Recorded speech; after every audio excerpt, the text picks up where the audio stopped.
I'm Lorraine Janzen Kooistra from Toronto, Ontario, where I teach at Ryerson University. Ryerson and Toronto are on the traditional territory of the Anishinaabe, the Haudenosaunee, and the Huron-Wendat, which is covered by the Dish with One Spoon Treaty, the Williams Treaty, and Treaty 13. I'm delighted to be here today, wherever here is for you in the cyberspace we inhabit currently. And I'm keen to participate on this panel on digital archives and the future of Scottish cosmopolitanism. Patrick Geddis's The Evergreen, a northern seasonal, has proven to be central to this series. As PI on the Yellow 90s 2.2, an electronic resource dedicated to the remediation and study of little magazines, I've tried to show the centrality of the Scottish Evergreen to this countercultural publishing form. The so-called little magazine was a new media phenomenon that emerged at the end of the 19th century as the Victorian period was transitioning to the modern. The form remains vigorous today in both print and digital media, so its future seems assured, though its nomenclature is contested and its history not always understood. Little magazines like the Evergreen are not little in either size or scope. Rather, the term indicates coterie production by artists and writers consciously positioning themselves outside the commercial mainstream. Little magazines were ephemeral. They had brief print runs. They were culturally dissident in the sense that their modes of production, their avant-garde contents, and their diverse contributors expressed the marginal rather than the central. And they were mixed media forms by design. In this talk, The Cosmopolitan Evergreen and the Global Digital, I want to think about the little magazine as a world form. I'm adopting this term from Eric Bolson, who argues that as media made for transmission in the modern world, the little magazine, quote, never belonged to a single country or continent and was never contained by geopolitical borders, no matter how they were configured, close quote. Now that the little magazines are being remediated electronically, their transmission has become even more global, and their transnational connections and impact even more evident. While a digital edition can't convey the materiality so integral to the Evergreen's format, it can remediate its architecture, the structure and design of its 4 individual issues, and show how it functioned in the world as a material object. Situated within the open access Yellow 90s site, the Evergreen's content can be browsed, searched, compared, and analyzed in both individual issues and the entire print run, as well as across the titles. There are 8 little magazines in our magazine rack. Fin de siècle reviews and promotional materials, also on the site, provide historical context, and editorial introductions and biographical essays about specific contributors to these magazines situate all the materials in scholarly context. Both born digital and remediated print objects on the Yellow 90s 2.0 are marked up in XML for searching, interoperability, and sustainability. And with the Y90s personography, we're beginning to leverage linked open data to maximize the power of the semantic web for global connectivity, discovery, and influence. As many other presenters in this series have reminded us, the concept of cosmopolitan brings together the universal and the particular, the world, cosmos, and the polité, the individual or the citizen. In my talk, I want to highlight that polis, meaning city or even fortress, with or without the tower, is also at the root of cosmopolitan, thereby evoking architecture and collaborators interacting in public space. Building, for individuals, communities, and the future, is what connects the physical Fantasiac Evergreen and the 21st century digital edition as world forms, specifically world forms. In the envoy to the magazine's final volume, Patrick Geddes and William MacDonald reflected that the Evergreen was the initial outcome of a little group of townsmen and gownsmen who worked together to build things. Geddes concludes by saying that although the Evergreen sleeps for a season under the shadow of the Outlook Tower, some of its latent promises may later be kept. My little group of students, librarians, researchers, coders, and designers moved with the Center for Digital Humanities into Ryerson's library tower just as we were starting to build the Evergreen Digital Edition in 2017. Since then, we've tried to realize some of the magazine's promises for the future. If I can rearrange Geddes' final phrasing to suit my own editorial efforts, the interpreter, from her different outlook, now has her say for the time.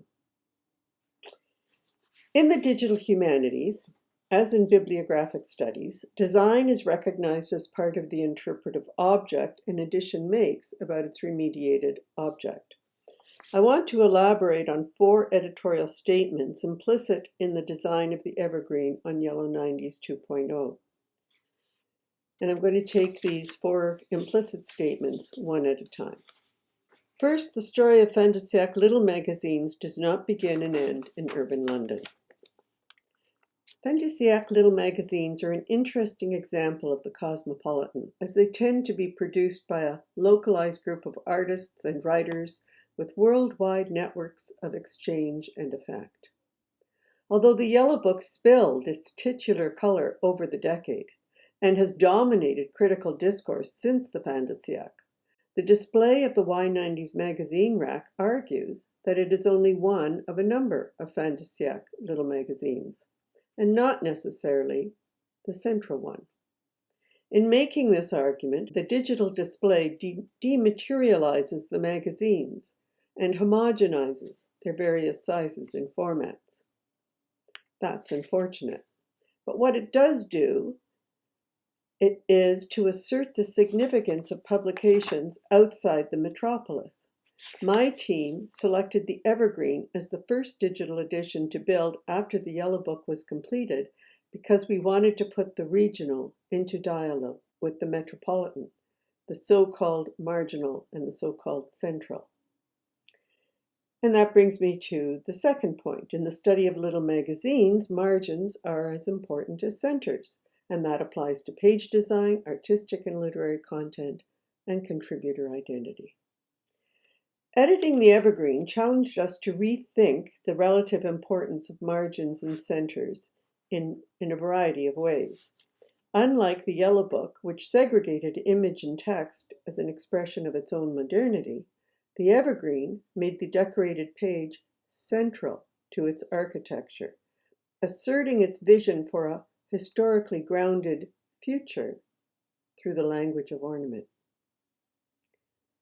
John Duncan's headpiece for the Envoy combines traditional Celtic elements with French Navy influences and international Art Nouveau, attesting to the Evergreen's future-oriented transnational look.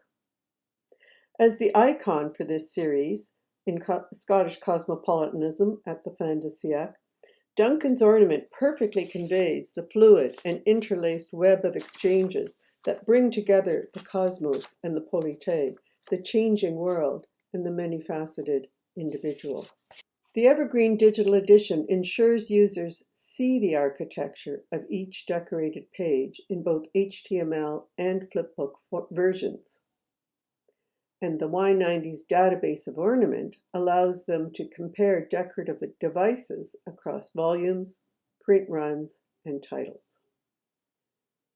The third editorial statement is that material formats, collaborative processes, and social networks are built into magazine architecture and meaning. The architecture of the Evergreen is intricately connected to both the built environment of the lawn market and the collaboration of the international networks fostered in Geddes' summer schools. Many of the full-page images in the Evergreen are actually black and white remediations of murals, painted murals that Geddes commissioned to decorate the walls of Ramsay Gardens. Paul Sériusse's Pastoral Breton likely originated as a Ramsay Gardens mural. And you can see that his very flat, two-dimensional, symbolic style is very well suited to flat surfaces, both of wall and page. The contents page of the spring issue locates Sériusse's artwork in The World, an organizational section that appears across the magazine's 4 volumes. As a world form designed to travel across borders, the Evergreen transmitted the cosmopolitan vision embedded in its built environment and social networks to a dispersed global readership. The 4th editorial statement is that digital affordances give users new ways to access, explore, and analyze little magazines, their diverse contributors, and their transnational networks. The Evergreen was designed to be a little magazine with big world effect. In addition to Patrick Geddes and colleagues in Edinburgh, the magazine was brought out by Fisher Unwin in London and Lippincott in New York. Geddes ambitiously sent out 2,500 prospectuses for Volume 1, placed advertisements in international papers, and promoted the Evergreen to a network of publishers, booksellers, and universities across the British Isles, Europe, and North America.